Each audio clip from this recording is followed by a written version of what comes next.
A very good morning aspirants. आज हम पढ़ेंगे 7 अक्टूबर 2023 के करंट अफेयर्स। तो जल्दी से निकालें अपना पेपर पेन एंड करें वीडियो के साथ में ही अपनी नोट्स मेकिंग स्टार्ट। आज की फर्स्ट न्यूज है एक अपॉइंटमेंट। कौन बने हैं executive director of RBI? Reserve bank of India के ईडी कौन बने हैं? तो वो है मुनीश कपूर। याद रखने हैं नाम। अब थोड़ा सा आरबीआई के बारे में जान लें। देखिए, वैसे तो इकोनॉमिक्स में मैंने आपको पढ़ाया है, इकोनॉमिक्स की सीरीज भी कंप्लीट हो चुकी है। आप चाहें तो Indian economy hand written notes की प्लेलिस्ट देख सकते हैं। हर एक टॉपिक वहां पे मैंने कवर किया है। फिलहाल बात करते हैं आरबीआई के बारे में। इन अ नटशेल जान लेते हैं, इंडिया का सेंट्रल बैंक है। It is a regulatory body responsible for regulation of Indian banking system. India का कोई भी बैंक हो, उन सब का रेगुलेशन आता है आरबीआई के अंडर। हर एक कंट्री का अपना सेंट्रल बैंक है जो अपनी अपनी कुछ गाइडलाइंस निकालता है। वो गाइडलाइंस जो है उस कंट्री में चलने वाले हर एक बैंक, चाहे वो प्राइवेट है पब्लिक है, उन्हें फॉलो करनी होती है। तो उसी तरह का इंडिया का सेंट्रल बैंक है आरबीआई। मिनिस्ट्री ऑफ फाइनेंस के अंडर ये आता है। It controls issues and maintains supply of Indian rupee. Indian rupee की कितनी प्रिंटिंग होगी, उसका कंट्रोल, उसको इशू कैसे किया जाएगा, सप्लाई को मेंटेन करना, हर एक काम आरबीआई के पास है। अच्छा, हम सिक्कों की मिंटिंग करते हैं, है ना, जो रुपी है इसकी प्रिंटिंग करते हैं, तो उसके बारे में भी मैंने आपको इकोनॉमिक्स में अलग से वीडियो बना के पढ़ाया है कि किस नोट पे आरबीआई के गवर्नर के साइन होते हैं, किसके ऊपर फाइनेंस सेक्रेटरी के साइन होते हैं, सब कुछ पढ़ाया है। तो वहां पे जाकर आप देख सकते हैं। नेक्स्ट हमारा आता है हेडक्वार्टर्स कहाँ पे है आरबीआई के?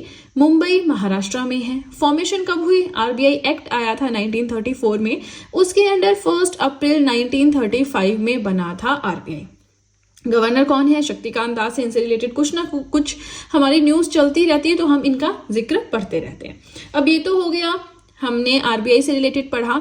एक बार फिर से एग्जीक्यूटिव डायरेक्टर ऑफ आरबीआई बने हैं मुनीश कपूर, याद रखना है। अब ऐसे ही कुछ और अपॉइंटमेंट्स जल्दी से देख लेते हैं।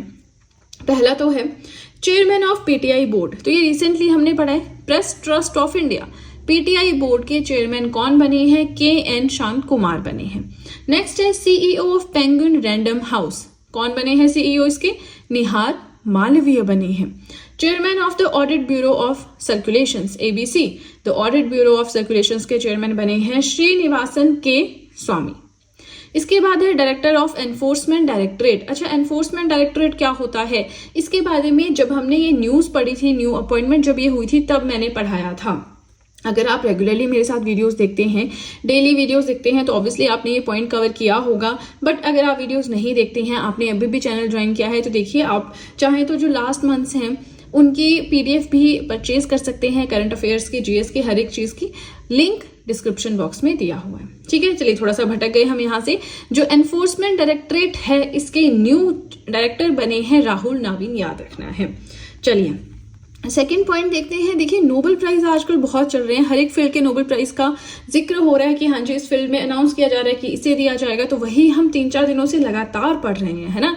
तो देखिए, इस चीज के नोट्स तो आप बिल्कुल अलग से कहीं बना लें। जैसे कि होता है ना कि एक नोटबुक हमने लगाई होती है, लास्ट के पेजेस पे हम इंपॉर्टेंट चीजें लिखते हैं, तो ये चीज तो आप वहां पे लिख लें। क्योंकि अब जब तक अगले साल के नोबेल प्राइज अनाउंस नहीं होंगे, तब तक यही आपके लिए करंट अफेयर रहेगा।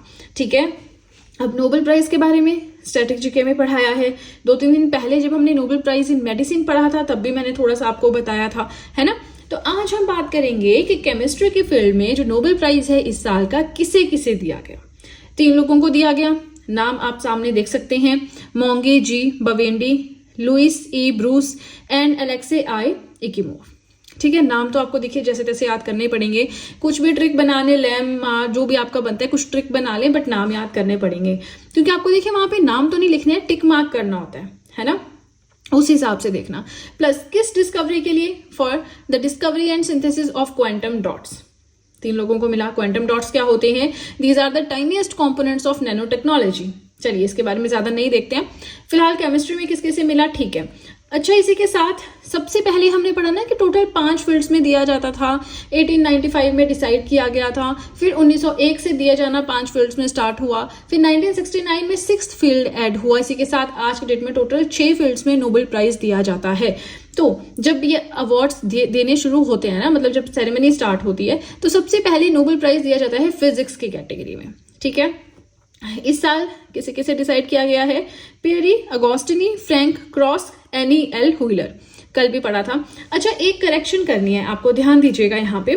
कल मैंने आपको लास्ट पॉइंट जो पढ़ाया था, है ना, उसमें एडिशनल लिखवाया था कि नोबेल प्राइज 2023 का इन केमिस्ट्री लिखवाया था, उसको आपने कट करना है और वहां पे मेडिसिन करना है। वैसे तो कल की वीडियो के नीचे मैंने कमेंट सेक्शन में पिन किया था कमेंट कि आप करेक्शन कर लें, बट अगर आपने इनकेस नहीं देखा हो तो अभी आप देखें, ठीक है। लास्ट पॉइंट है, लास्ट लाइन होगी, नोबेल प्राइज 2023 का इन केमिस्ट्री लिखाया होगा, उसको कट करके मेडिसिन करना है। वहां पे नाम होंगे Katalin Kariko and Drew Weissman, इन दोनों को मेडिसिन की फील्ड में नोबेल प्राइज मिला है, ठीक है जी। मुझे लगा कोई बताएगा, मुझे कमेंट सेक्शन में गलती निकालेंगे, क्योंकि आप लोग वीडियोस में भी गलती निकाल देते हो कि मैम ऐसा नहीं होना था, यहाँ पे ऐसा नहीं होना था, बट कल की वीडियो में किसी ने भी नहीं कहा है, ठीक है। तो उस चीज को ठीक करें। चलिए, इसी के साथ हमारा फर्स्ट पेज हुआ कंप्लीट। बेशक हमने 2 ही पॉइंट्स पढ़े, बट नोबेल प्राइज के बारे में थोड़ा सा एक्स्ट्रा पढ़ा तो वो इंपॉर्टेंट था, ठीक है। चलिए अब सीधे चलते हैं अपने नेक्स्ट पेज की ओर। आज का थर्ड पॉइंट है, railway station that has been awarded platinum certificate by IGBC. अच्छा, ऐसा कौन सा रेलवे स्टेशन है जिसे प्लेटिनम सर्टिफिकेट मिला है रिसेंटली, किसके द्वारा? आईजीबीसी के द्वारा। अच्छा, ये आईजीबीसी क्या है? इंडियन ग्रीन बिल्डिंग काउंसिल, इनके द्वारा प्लेटिनम सर्टिफिकेट किसे रिसेंटली मिला है? तो यहाँ पे आप नाम देख सकते हैं, doctor MGR Chennai central railway station को। क्यों मिला है? अब देखिए, यहाँ पे थोड़ा सा ध्यान से समझने वाली चीज है जो हम थोड़ा डिस्कस करेंगे, बस सुनते रहें। इन्हें ये अवार्ड मिला है for developing this railway station into a net zero energy building.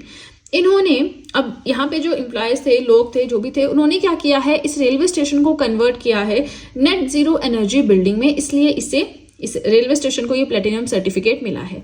अब ये नेट जीरो एनर्जी बिल्डिंग क्या होता है? देखिए, इसका मतलब है total amount of energy used by a building is equal to renewable energy created on that site.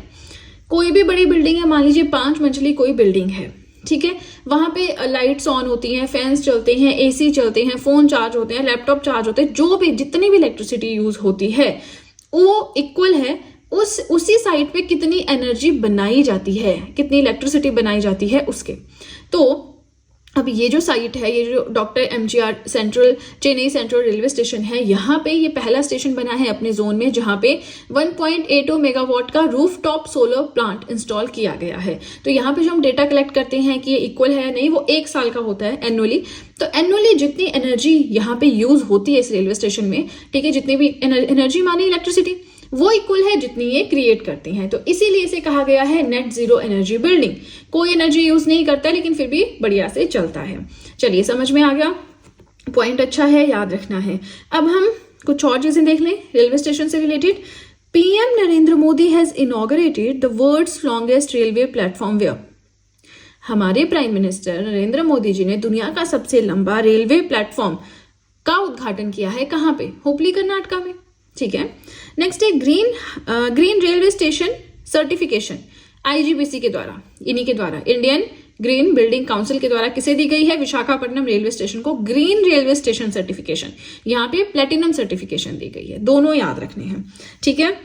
Now देखिए, बहुत ही इंपॉर्टेंट पॉइंट्स हम पढ़ रहे हैं, साथ में रिवीजन बिट्स भी कवर कर रहे हैं, और साथ में बहुत ही इलेबोरेटिव वे में इन पॉइंट्स को पढ़ रहे हैं। जितना मुझे लगता है इंपॉर्टेंट है उतना पढ़ा रही हूँ, तो आप इस चीज का फायदा उठाएं। देखिए, अलग अलग जगह से मैं सारे पॉइंट्स कलेक्ट करती हूँ, फिर ये रिवीजन बिट्स अलग से सर्च करने होते हैं, तो बहुत टाइम जाता है। तो आप लोगों का इतना टाइम वेस्ट ना हो, इसलिए मैं इतनी मेहनत करती हूँ। तो आप लोग वीडियो के साथ में नोट्स बनाएंगे तो मुझे बहुत ही अच्छा फील होगा कि किसी को तो हेल्प हो पा रही है इन नोट्स से, है ना। तो बस आप नोट्स बनाते चलें। चलिए, फोर्थ पॉइंट है हमारी एक conference, tri service commanders conference TSCC 2023। ये है वेस्टर्न एयर कमांड के कहाँ पे हुई है? सुब्रोतो पार्क है, न्यू दिल्ली में। तो आपने मोटा मोटा याद रखना है, कॉन्फ्रेंस न्यू दिल्ली में हुई है, ठीक है। प्रिसाइडेड ओवर बाय, अच्छा यहाँ पे चेयरमैनशिप या हेड कौन थे, प्रेसिडेंटशिप किसने संभाली? Air force chief general Anil Chauhan ने। Also currently the chief of defence staff. Presently ये CDS में है, चीफ ऑफ डिफेंस स्टाफ, जो कि कुछ टाइम पहले न्यू पोस्ट बनी थी, वो भी इस पोस्ट को भी यही अनिल चौहान ही संभाल रहे हैं। और वैसे क्या है, ये एयर फोर्स चीफ जनरल, ठीक है जी। चलिए, अब कुछ रिवीजन पॉइंट्स देख लेते हैं, फटाफट से आप देख रहे होंगे यहाँ पे कॉन्फ्रेंसेस ही हैं, समिट्स ही हैं। पहला है इंटरनेशनल लॉयर्स कॉन्फ्रेंस 2023। इसका इनॉग्रेशन हमारे प्राइम मिनिस्टर जी ने किया है न्यू दिल्ली में। 13th Indo Pacific army chiefs conference new Delhi में हुई है। SDG सस्टेनेबल डेवलपमेंट गोल्स कितने हैं? 17 हैं। तो ये SDG समिट कहाँ पे हुई है? न्यूयॉर्क में हुई है, ठीक है। अब देखिए इसी के साथ ना कुछ जो है जीआई टैग्स रिसेंटली दिए गए हैं, तो उनको हम थोड़ा सा देख लेते हैं। एक चल रहा था आपका बशौली पश्मीना, जो वहां का है बशौली है ना जम्मू कश्मीर का, वो बहुत न्यूज में चल रहा था, तो वो तो हमने ऑलरेडी कल कवर कर लिया है। आज हम क्या करेंगे, जो रिसेंटली 2-3 महीनों में कुछ इंपॉर्टेंट चीजों को जीआई टैग्स दिए गए हैं वो हल्का सा रिवाइज कर लेंगे। ठीक है, कोरापुट काला जीरा राइस ओडिशा का है, सलेम सागो तमिलनाडु का है, फिर है चोकुआ राइस असम का है, भदेरवाह राजमा रामबान सुलाए, और उसके बाद चिकरी वुडक्राफ्ट मुश्का बुब्जी राइस। इनको बस देख लो जैसे जैसे करके, वहां पे टिकी तो करना है ना। चलिए जीआई टैग्स भी हमने पढ़ लिया, तो इसी के साथ हमारे 4 पॉइंट्स हो गए कंप्लीट। आई होप आप लोग वीडियोस के साथ में नोट्स बना रहे हैं। बहुत ज्यादा मेहनत करती हूँ, एक ही चीज बार बार रिपीट करती हूँ ताकि आप लोग थोड़ा सा इस चीज को अमल करें। ठीक है, चलिए तो अब इसी के साथ हमारा ये पेज भी हो गया कंप्लीट। वीडियो पसंद आ रही हो तो लाइक जरूर कीजिएगा, और चलिए अब सीधे चलते हैं अपने नेक्स्ट पेज की ओर। 5th पॉइंट है 6th world Congress on disaster management. Disaster management के ऊपर 6th एडिशन ग्लोबल लेवल की मीटिंग का कहाँ पे हुआ है, देहरादून विच is the capital of Uttarakhand, वहां पे हुआ है। हुआ नहीं, एक्चुअली में ये होना है 28 नवंबर से 1 दिसंबर के बीच में।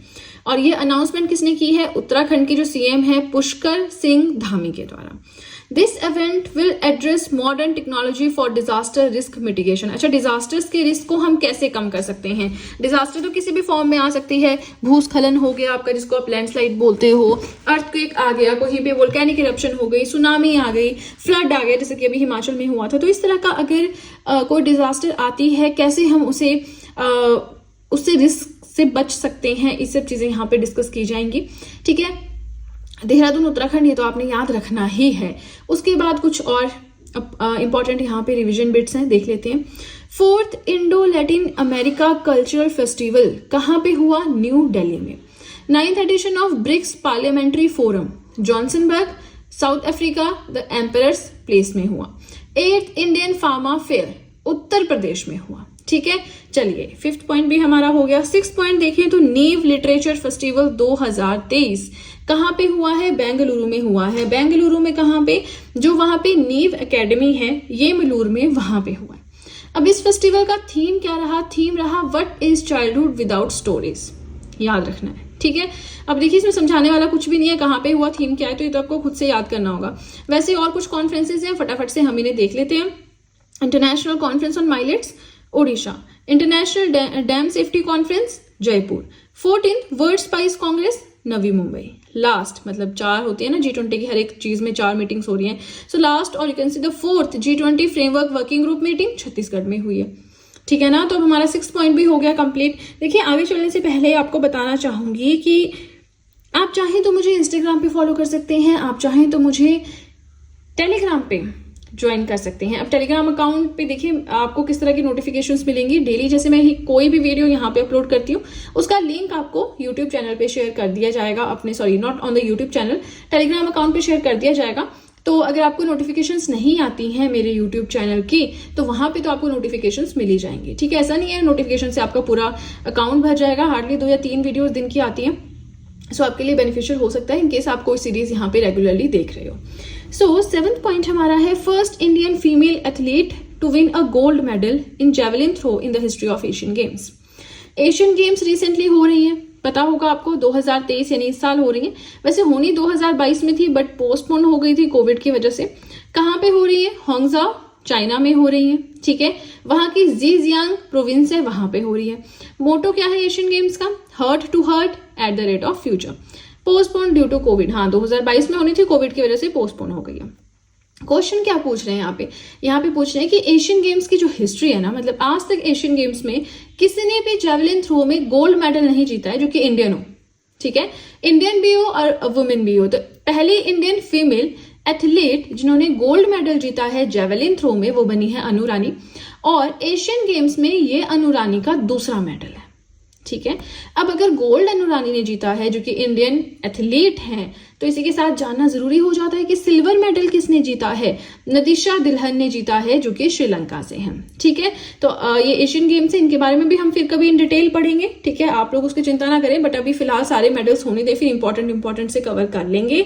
ठीक है, चलिए देखिए, अभी वीडियो कंप्लीट नहीं हुआ है, अभी हमें कुछ और भी पॉइंट्स पढ़ने हैं, तो थोड़ा सा पेशेंस बनाना पड़ेगा और बस वीडियो के साथ में नोट्स बनाएं। बार बार आपसे सेम रिक्वेस्ट करती हूँ, सेम चीज़ आपको कहती हूँ, तो इस चीज़ पे थोड़ा अमल करें। और चलिए अब सीधे चलते हैं अपने नेक्स्ट पेज की ओर। आज का 8th पॉइंट है, एक ये भी स्पोर्ट्स से रिलेटेड है। Indian cricketer that has been appointed as mentor for ICC men's cricket world cup 2023। बहुत बड़ा हो गया ना। देखिए, जो ICC men's cricket world cup है इस साल का, जो कि इंडिया में हो रहा है, 5 अक्टूबर से स्टार्ट हुआ है 19 नवंबर तक। तो ये जो वर्ल्ड कप है, ICC men's cricket world cup 2023, इसके मेंटर किसे बनाया गया है, कौन से इंडियन क्रिकेटर को बनाया गया है, तो वो है अजय जडेजा। किसके द्वारा? अफगानिस्तान क्रिकेट टीम के द्वारा। अच्छा, ये क्वेश्चन तो आप रट ही लोगे, ठीक है, जिनको स्पोर्ट्स में इंटरेस्ट है, ठीक है, कर लोगे आप। इसके अलावा कुछ और चीजें हैं जो यहाँ पे क्रिकेट से रिलेटेड पढ़ना जरूरी है, जिन्हें हम देख लेते हैं। सबसे पहले यहाँ पे जिक्र हुआ आईसीसी का। तो देखिए, वैसे तो स्टैटिक जीके में मैंने पढ़ाया है, आप मेरे यूट्यूब चैनल पे जाके स्टैटिक जीके पीडीएफ जो है प्लेलिस्ट वो देख सकते हैं। फिलहाल के लिए इतना समझ लीजिए कि आईसीसी क्या है, थोड़ा बहुत, है ना। आईसीसी क्या है? The international cricket council, global governing body of cricket. Global level पे, अंतर्राष्ट्रीय स्तर पे क्रिकेट को कैसे गवर्न करना है, कैसे जो है सारे मैचेस होंगे, हर एक चीज का काम हम जो है वो आईसीसी के पास है, only on the global level. National level पे किसके पास है? BCCI, the board of control for cricket in India, है ना। फॉर्मेशन कब हुई थी इसकी? 1909 में हुई थी, 2-3 बार इसका नाम चेंज हुआ है। हेडक्वार्टर्स पहले तो इसके 1909 से जब ये बना तब से 2005 तक इंग्लैंड, लंदन पे थे। लंदन जो कि इंग्लैंड की कैपिटल है वहां पे, लेकिन 2005 से शिफ्ट हो गए हैं दुबई में और अभी तक वहीं पे। मेंबर कंट्रीज कितनी हैं? 108 है, ठीक है ना। अब क्रिकेट के बारे में जान लेते हैं। अच्छा, हम लोग सोचते हैं ना कि देखिए क्रिकेट का तो बहुत क्रेज है इंडिया में, तो सबको पता है, लेकिन क्या क्रिकेट इंडिया का नेशनल गेम है? यस, इसका आंसर भी आपको मिलेगा। फिलहाल ये देखिए कि कौन कौन सी ऐसी कंट्रीज हैं जिनका नेशनल स्पोर्ट है क्या, क्रिकेट। तो यहाँ पे नाम मैंने लिख दिए हैं, ये इंपॉर्टेंट नहीं है, आप चाहें तो इसको स्किप कर सकते हैं, बट अगर कोई क्वेश्चन ऐसा आ जाए मेंस में जहां पे ये चीज आपकी लग जाए तो आपको थोड़ा सा नाम पता हो तो अच्छी बात है ना। अब हम बात करते हैं कि इंडिया का नेशनल स्पोर्ट कौन सा है। हॉकी है, ठीक है, as it is one of the oldest sport in India. हमारे देश का सबसे पुराना खेल भी यही है ना। तो ऐसे कोई रीजन नहीं है, इसे आप रीजन मत कंसीडर कीजिएगा कि हाँ सबसे पुराना स्पोर्ट है इसलिए नेशनल स्पोर्ट है इंडिया का, नहीं, ये एज जस्ट ऐसे लिखा है, ठीक है। नेक्स्ट आता है 2023 ICC men's cricket world cup. 2023 का ICC men's cricket world cup, इसके बारे में थोड़ा सा जान लेते हैं। हमने अब क्यों पढ़ रहे हैं हम इसके बारे में, यहाँ पे देखें। ICC men's cricket world cup 2023 के ही तो मेंटर बने अजय जडेजा, तो इसके बारे में पढ़ना जरूरी हो जाता है यहाँ से, है ना। तो देखिए, इस साल जो इंडिया में हो रहा है 2023 में, ये हो रहा है 13th एडिशन।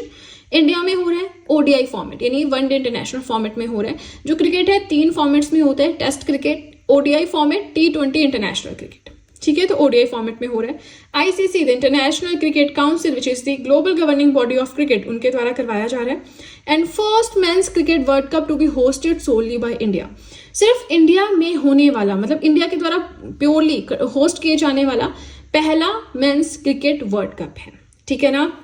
चलिए, अब ये पॉइंट भी हो गया हमारा। अब हमें पढ़ना है आज का लास्ट पॉइंट, जो कि ऐसा है कि कोई चीज नई डेवलप की गई है, किसके द्वारा की गई है, कुछ इस तरह का क्वेश्चन है, ठीक है। अगेन, अगर आपने अभी तक नोट्स बनाने शुरू नहीं किए हैं, बहुत दुख की बात है, आपने बहुत टाइम वेस्ट कर दिया। साथ साथ में नोट्स बनाए जल्दी से, आपने पूरी वीडियो देख ली और अभी तक नोट्स नहीं बनाए हैं, स्क्रीनशॉट से काम चला रहे हैं, भाई नहीं चलेगा काम, है ना। एक दिन में कितने पॉइंट्स में पढ़ाती हूँ, कैसे स्क्रीनशॉट से काम चलाएंगे। चलिए, सो 9th पॉइंट हमारा है mimetic enzyme for waste water treatment. अच्छा, गंदा पानी है, इंडस्ट्रियल वाटर है, वेस्ट वाटर है, अब उसको ट्रीटमेंट माने, ट्रीटमेंट का मतलब क्या है, उसको कोई हॉस्पिटल में दवाई थोड़ी, मेडिसिन या इंजेक्शन थोड़ी लगाएंगे। वेस्ट वाटर ट्रीटमेंट माने जो गंदा पानी है उसको कैसे साफ किया जा सकता है। तो इसके लिए माइमेटिक एंजाइम नैनो-पीटीए रिसेंटली डेवलप किया गया है, किसके द्वारा? IISc, Indian institute of science Bengaluru के द्वारा। अब ये नैनो-पीटीए क्या करेगा, ये माइमेटिक एंजाइम क्या करेगा? It converts water containing industrial pollutants into clear water. ऐसा पानी जिसमें गंध है ना, गंदा है, या मिट्टी है, मिट्टी भी नहीं कहेंगे, जो इंडस्ट्री से जो गंदा पदार्थ निकलता है ना, वो उसमें डाला हुआ है, इंडस्ट्रियल पॉल्यूटेंट्स उसमें हैं, तो उसको क्लियर वाटर में कन्वर्ट करने का काम है नैनो-पीटीए माइमेटिक एंजाइम का, in the presence of sunlight, है ना। उसके बाद है कुछ और चीजें जो IITs के द्वारा डेवलप की गई हैं, फटाफट से रिवाइज कर लेते हैं, वीडियो रैप अप करते हैं। Smart air pollution monitoring system air pollution माने एयर को प्योरीफाई करेगा। प्रोजेक्ट कादरू डेवलप किया गया है IIT मद्रास के द्वारा। नेक्स्ट है first national level mapping of soil erosion. Soil erosion की पहली नेशनल लेवल की मैपिंग IIT दिल्ली के द्वारा claim to have done by, उन्होंने क्लेम किया है कि हम कर चुके हैं इसको, ठीक है ना। तो चलिए इसी के साथ अब हमारे आज के करंट अफेयर्स हो गए कंप्लीट। कोई भी डाउट हो मुझे कमेंट सेक्शन में पूछ सकते हैं, मैं जरूर उसका रिप्लाई करूंगी। एंड यस एक चीज और, ये क्या होता है कि मैम केमिस्ट्री कंटिन्यू रखें, बायो कंटिन्यू रखें। देखिए जो कंटिन्यू होगा वो मेरे अपने टाइम के हिसाब से होगा। कोशिश मेरी यही है कि हर एक सब्जेक्ट को मैं कंटिन्यू रखूं जो मैंने लगाया है। लक्ष्मीकांत क्यों नहीं हो पा रहा है, उसका रीजन ये है कि उसको पढ़ने में बहुत टाइम जाएगा, मैं हार्डली दिन में एक वीडियो बना पाऊंगी। तो मैं थोड़ा सा चाह रही थी कि आप लोगों का साइंस पहले कंप्लीट हो जाए, फिर हम लक्ष्मीकांत करें या साथ में भी करें। बट आप मत कमेंट कीजिएगा ना बार बार सेम चीजें। केमिस्ट्री की वीडियो के नीचे कमेंट करें मैम केमिस्ट्री कंटिन्यू करें, बायो की वीडियो के नीचे कमेंट करें मैम बायो कंटिन्यू करें। अरे यार हो जाएगा ना, तुम बस जो मैं लिख रही हूँ यहाँ पे जो पढ़ा रही हूँ वो पढ़ते चले। केमिस्ट्री की आ रही है आप केमिस्ट्री के नोट्स बना लें, बायो की आ रही है बायो के नोट्स बना लें, दोनों आपके साथ साथ में बन जाएंगे, ठीक है ना। तो इतना स्ट्रेस नहीं ले कि मैम पहले ये पहले वो, हो जाएगा यार, पेशेंस रखो, ठीक है। चलिए इसी के साथ हमारा आज का कंटेंट हुआ कंप्लीट। अब हम मिलेंगे नेक्स्ट वीडियो में। So that's it and see you soon.